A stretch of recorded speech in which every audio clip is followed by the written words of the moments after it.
اللہ اللہ اللہ اللہ۔ السلام علیکم ورحمۃ اللہ وبرکاتہ۔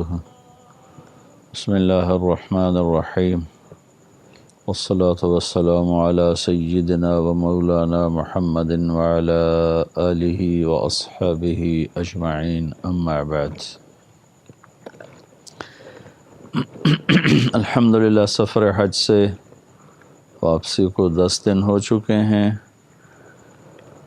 لیکن فلو کا مجھے جو اٹیک ہوا وہ ابھی تک چل رہا ہے، طبیعت ساتھ نہیں دے رہی، لیکن محرم کی آمد ہے تو چند ایک ضروری باتیں آپ سب کے سامنے لانا چاہتا ہوں۔ اس لیے طبیعت کی ناگواری کے باوجود میں کوشش کروں گا کہ چند باتیں آپ کے سامنے آ جائیں۔ اللہ تعالیٰ نے ہمارا سال، ویسے تو چاند بھی اللہ کا، سورج بھی اللہ کا، تو یہ نہیں کہا جا سکتا کہ سورج کا کیلنڈر کافروں کا ہے اور چاند کا کیلنڈر مسلمانوں کا ہے۔ جب چاند بھی اللہ کا، الشمس والقمر والنجوم مسخرات بامرہ، سورج بھی اللہ کا، چاند بھی اللہ کا، تارے بھی اللہ کے، تو جنوری فروری کا کیلنڈر بھی اللہ کا ہے اور محرم سفر کا بھی اللہ ہی کا ہے۔ لیکن اللہ نے ہمارے لیے، ہمارے نبی پاک صلی اللہ علیہ وسلم کے لیے یہ چاند کا کیلنڈر پسند فرمایا۔ اس کی وجہ مجھے پہلی دفعہ ناروے جب میں نارتھ پول پر گیا، نارتھ کیپ، پول تو بہت آگے ہے، نارتھ کیپ پر گیا، جہاں وہاں پہلا آخری شہر آلٹا آتا ہے، جس کی 10-12 ہزار کی آبادی ہے، اور پھر اس کے بعد بالکل آخر میں نارتھ کے جہاں زمین ختم ہو رہی، وہاں ایک گاؤں آتا ہے، وہ مشکل سا نام ہے، مجھے یاد نہیں رہتا، اس کی کوئی 1.5-2 ہزار کی آبادی ہے، باقی آبادی وہاں پھیلی، اوپر ناروے بھی لگ جاتا ہے، سویڈن بھی لگتا ہے، فن لینڈ بھی لگتا ہے۔ وہاں سورج کا کیلنڈر فیل ہو جاتا ہے، چونکہ 2 مہینے وہاں جون جولائی سورج نظروں کے سامنے رہتا ہے، غروب ہی نہیں ہوتا، اور نومبر دسمبر وہاں سورج غروب ہو جاتا ہے اور نظر ہی نہیں آتا۔ میں جب گیا تو اگست کا مہینہ تھا اور سورج چند منٹ کے لیے ڈوبنا شروع ہوا تھا۔ وہاں جا کر مجھے یہ بات سمجھ میں آئی کہ ہمارے نبی تو عالمی نبی ہیں، سارے عالم کے نبی ہیں، آپ کو ایسی چیز، ہر وہ چیز دے گی جو پورے عالم میں ہر وقت اپلائی ہو سکے۔ سورج کا کیلنڈر اوپر ٹاپ نارتھ کے جو پول کے قریب علاقے ہیں وہاں فیل ہو جاتا ہے۔ ساؤتھ پول پر میں گیا نہیں ہوں، لیکن نارتھ پول کے بالکل قریب پہنچا ہوں، تو وہاں سورج کا کیلنڈر فیل ہو جاتا ہے، لیکن چاند کا کیلنڈر وہاں باقاعدہ چلتا ہے، چاند نکلتا بھی ہے، ڈوبتا بھی ہے، گھٹتا بھی ہے، بڑھتا بھی ہے، اور چاند کا نکلنا رات کا پتہ بتاتا ہے اور چاند کا ڈوبنا وہ دن کا پتہ بتاتا ہے۔ تو وہاں پہلی دفعہ مجھے یہ بات سمجھ میں آئی کہ اللہ تعالیٰ نے ہمیں چاند کا کیلنڈر ہمارے نبی کو دیا، چونکہ آپ عالمی نبی ہیں تو آپ کو ایسا نظام دیا گیا جو سارے عالم کے لیے اپلائی ہو سکے۔ یہ تو تھوڑی سی حکمت مجھے سمجھ میں آئی جو آپ کے سامنے رکھی ہے۔ پھر اللہ تعالیٰ نے محرم سے ہمارا سال شروع کیا ہے۔ یہ بڑا مقدس مہینہ ہے شروع سے ہی، اور اس میں جو 10 محرم کا دن ہے اس کو شہادت حسین نے 4 چاند لگا دیے، لیکن یہ اس سے پہلے سے ہی بہت محترم چلا آ رہا ہے۔ 10 محرم کو آدم علیہ السلام کی توبہ قبول ہوئی، 10 محرم کو ابراہیم علیہ السلام آگ کے ڈھیر سے نکلے، اس میں جو جتنے دن بھی اس میں رہے، مختلف اس کی روایات ہیں، لیکن جس دن آپ نکلے وہ 10 محرم تھا۔ 10 محرم کو وَاسْتَوَتْ عَلَى الْجُودِيِّ وَقِيلَ بُعْدًا لِلْقَوْمِ الظَّالِمِينَ، نوح علیہ السلام کی کشتی جودی پہاڑ پہ رکی 10 محرم تھا۔ 10 محرم کو موسیٰ علیہ السلام اپنی قوم بنو اسرائیل کو لے کر وہ پار ہوئے، اس لیے یہود 10 محرم کا روزہ رکھتے تھے۔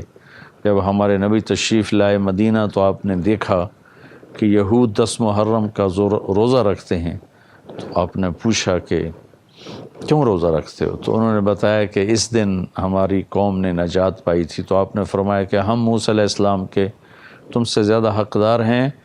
پھر آپ نے کہا خالف الیہود، تم یہود کے خلاف کرو، وہ 1 رکھتے ہیں تم 2 رکھو، 9-10 کر لو، 10-11 کر لو۔ اور ساتھ فضیلت سنائی کہ عاشورہ کا روزہ پچھلے سال کے سارے گناہوں کو معاف کرنے کا ذریعہ ہے، اللہ تعالیٰ پچھلے سارے گناہ معاف فرما دیتے ہیں۔ 10 محرم کو یونس علیہ السلام مچھلی کے پیٹ سے باہر نکلے، اور پھر سب سے عظیم جو واقعہ ہوا جس نے انسانی تاریخ میرے پاس الفاظ نہیں کہ میں اس کو کیسے بیان کروں، بہرحال میرے احساسات اور جذبات کو الفاظ تعبیر دینے سے عاجز ہیں، معافی مانگ رہے ہیں۔ 10 محرم میں شہادت حسین نے پھر اس کو وہاں تک پہنچا دیا، اس کے جمال کو، اس کے کمال کو، اس کے حسن کو، کہ باقی سارے قصے اس کے مقابلے میں چھوٹے ہو گئے، اور یہ قصہ بہت آگے چلا گیا۔ یہ چھری سب سے پہلے چلی حضرت اسماعیل علیہ السلام پر، لیکن اس چھری سے انہیں نکالا گیا، بچایا گیا۔ پھر یہ چھری چلی جناب حضرت عبداللہ پر، آپ کے والد ماجد، لیکن ان کو اس چھری سے نکالا گیا، بچایا گیا۔ یہ چھری مقدر تھی حسین کی گردن پہ چلنے کے لیے، اور پھر 61 ہجری 10 محرم جمعہ کے دن یہ چھری حسین کی گردن پر چلی، اور صرف ان پر نہیں، ان کے ساتھ اور ان کے 72 جان نثار اور 16 اہل البیت جن کے گردنوں پہ یہ چھری چلی، اور ان کے سر کٹ کر نیزوں پر چڑھے بازاروں میں پھرائے گئے، اور جناب حضرت امام حسین علی مقام کا سر مبارک ابن زیاد مردود کے سامنے لایا گیا۔ اس کے ہاتھ میں چھڑی تھی تو اس نے ایسے آپ کے ہونٹوں پہ ماری، ایسے کر 2-3 دفعہ۔ کہنے لگا میں نے ایسا حسن آج تک نہیں دیکھا کہ مرنے کے بعد بھی ایسا دمکتا چمکتا مسکراتا چہرہ ہو۔ تو انس رضی اللہ تعالیٰ عنہ تشریف فرما تھے، وہ کھڑے ہو گئے اور کہنے لگے یہ چھڑی ان ہونٹوں سے ہٹا لے، میں نے اللہ کے نبی کو دیکھا ہے، ان ہونٹوں کو چومتے ہوئے میں نے اللہ کے نبی کو دیکھا ہے، ان ہونٹوں پہ اللہ کے نبی کے ہونٹ لگے ہیں، میں نے دیکھا ہے۔ ہاں، یہ اس واقعہ نے اس دن کو بہت بلند کر دیا، بہت اونچا کر دیا، اور آگے بھی ایک بہت بڑا دن آنے والا ہے، الحاقۃ ما الحاقہ وما ادراک ما الحاقہ، اور القارعۃ ما القارعہ وما ادراک ما القارعہ، اور هل اتاک حدیث الغاشیہ، وفإذا جاءت الطامة الكبرى، وفإذا جاءت الصاخة، اور فإذا نفخ في الصور نفخة واحدة، وحملت الأرض والجبال فدكتا دكة واحدة، فيومئذ وقعت الواقعة، وانشقت السماء فهي يومئذ واهية، قیامت کا دن۔ إنهم يرونه بعيدا ونراه قريبا، تم اسے دور دیکھتے ہو، اللہ کہتا ہے میں اسے قریب دیکھتا ہوں۔ یوم تکون السماء کالمہل وتکون الجبال کالعہن، آسمان تلچھٹ بن جائے گا، ریزہ ریزہ ہو جائے گا، پہاڑ روئی کے گالوں کی طرح ہو جائیں گے۔ 10 محرم کے لیے ایک بہت بڑا واقعہ بچا کے رکھا گیا ہے، جمعہ کے دن 10 محرم کو قیامت قائم ہوگی، اور غالباً اسی دن اٹھایا جائے گا۔ اس کا میں پھر عرض کرتا ہوں، مجھے پورا یاد نہیں، کچھ یاد پڑتا ہے کہ اسی دن اٹھائے جائیں گے۔ تو اللہ تعالیٰ نے ہمارے سال کی ابتدا عجب طریقے سے کی ہے۔ باقی لوگ نیو ایئر مناتے ہیں 31 دسمبر کو، سارے سال میں جتنے گناہ ہوتے ہیں اس سب کا مجموعہ ایک رات میں کر دیتے ہیں، اور بڑے درد اور دکھ سے کہتا ہوں، رو کے کہتا ہوں کہ امت محمد بھی ایسے ہی سال مناتی ہے جیسے غیر مناتے ہیں، جیسے اوپر کوئی دیکھنے والا نہیں ہے۔ کاہے کی خوشی، کس بات کی خوشی؟ زندگی تو ایک سال گھٹ گئی، گردش دوران ایک سال چرا لیا، 12 مہینے چرا لیے، 30 دن چرا لیے، 52 ہفتے چرا لیے، ہر دن کے 24 گھنٹے، ہر گھنٹے کے 60 منٹ، ہر منٹ کے 60 سیکنڈ ہمارے ہاتھوں سے نکل گئے۔ ہم 1 سال اور قبر کے قریب چلے گئے، دنیا دور چلی گئی، آخرت قریب آ گئی۔ پھر ساری دنیا میں مستی، غفلت، ناچ گانا، فحاشی، زنا، پوری دنیا کے 5 اسٹار ہوٹلز میں اس دن کمرہ نہیں ملتا۔ اچھا میرا اللہ کبھی تو اپنی دھرتی کو اس غلاظت سے صاف کرے گا، اور ایک پیارا خوبصورت ماحول دنیا دیکھے گی، اس میں عزت بھی ہوگی، ناموس بھی ہوگی۔ خیر، میں تو محرم کی بات کر رہا تھا۔ ہمارا سال رونے دھونے سے شروع ہوتا ہے کہ 27 صفر عمر رضی اللہ تعالیٰ عنہ کو ابو لولو فارسی نے زخمی کیا، اور 3 دن کے بعد آپ کا انتقال ہوا، اور 1 محرم کو آپ کی تدفین ہوئی، 29 محرم کو آپ کی تدفین ہوئی۔ تو ہمارے سال کی ابتدا ایک ایسی بڑی شخصیت کی شہادت کی یاد دلاتی ہے۔ 1,24,000 صحابہ مرید ہیں، طلبکار، اور عمر رضی اللہ عنہ کو طلب کیا گیا، وہ مراد ہیں، ایک ہی شخص ہیں جو مراد ہیں۔ اللہم اعز الاسلام بعہد العمرین وبعمر بن الخطاب خاصتاً۔ بدھ کو رات کو یہ دعا مانگی تھی آپ نے، اور جمعرات کو عمر اسلام لے آئے تھے، یا اللہ اسلام کو عزت عطا فرما ان 2 عمر میں سے ایک کے ذریعے، اور خاص طور پر عمر بن خطاب کے ذریعے۔ اگلے دن عمر رضی اللہ عنہ ایمان لے آئے۔ اور پھر 61 ہجری میں کربلا کا واقعہ ہوا، جس نے مظلومیت کی آخری داستان لکھی، اور ظلم کی بھی آخری داستان لکھی۔ نہ ایسا ظلم کبھی آئندہ، نہ ایسے اہل بیت آئیں گے۔ ظلم تو ہر دور میں رہا، مقدار کے اعتبار سے اس سے بڑے بڑے ظلم ہوئے۔ چنگیز خان نے 40 بڑے بڑے شہر صفحہ ہستی سے مٹا دیے، کروڑوں انسانوں کو کھوپڑیاں اڑا کے مینار بنا دیے۔ لیکن کیفیت، کوالٹی کے اعتبار سے، کیفیت کے اعتبار سے نواسہ رسول تو پھر کوئی نہیں تھا نہ کہیں، اور نواسہ رسول کی اولاد، اور نواسہ رسول کے بھائی اور بیٹے اور بھتیجے، اور دوسرے نواسہ رسول کی سگی اولاد قاسم، ابو بکر، عبداللہ، حسین کے بیٹے عبداللہ،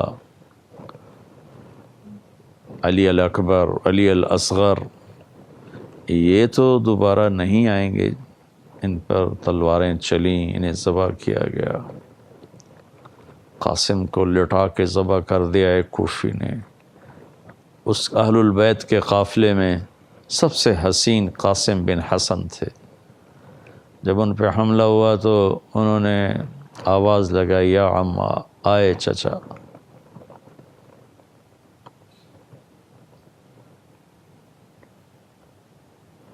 حسین رضی اللہ تعالیٰ عنہ خود زخموں سے چور تھے، زخمی شیر کی طرح جھپٹے، لوہے کی دیواروں کو چیرتے ہوئے جب پہنچے تو بھتیجا اپنے نانا کے پاس جا چکا تھا، ایڑیاں ان کی زمین پر اس وقت رگڑ رہی تھیں، تو ان کے سرانے کھڑے ہو کر فرمایا، بھتیجے، آج تیرا چچا کتنا بے بس ہے، کہ آج تیری فریاد کے باوجود وہ تیری مدد کے لیے نہ پہنچ سکا۔ اور آپ نے ان کو اٹھایا اور سینے سے چمٹا لیا اور دونوں بازو میں ایسے بھینچ لیا اور ان کی لاش کو لے گئے پیچھے جہاں اہل البیت کی لاشیں پڑی تھیں، ان کے ساتھ ان کو بھی لٹا دیا۔ تو ایسے شہزادے کہاں سے آئیں گے؟ ظلم تو بعد میں بھی بڑے ہوئے، ہر دور میں فرعون بھی آتے رہے، ظالم بھی آتے رہے، لیکن خانوادہ رسول میں نواسے کہاں سے آئیں گے؟ نواسوں کی اولاد کہاں سے آئے گی؟ اور ایسے وہ 72 جان نثار کہاں سے آئیں گے کہ دھرتی نے ایسے وفادار کم ہی دیکھے ہوں گے۔ تو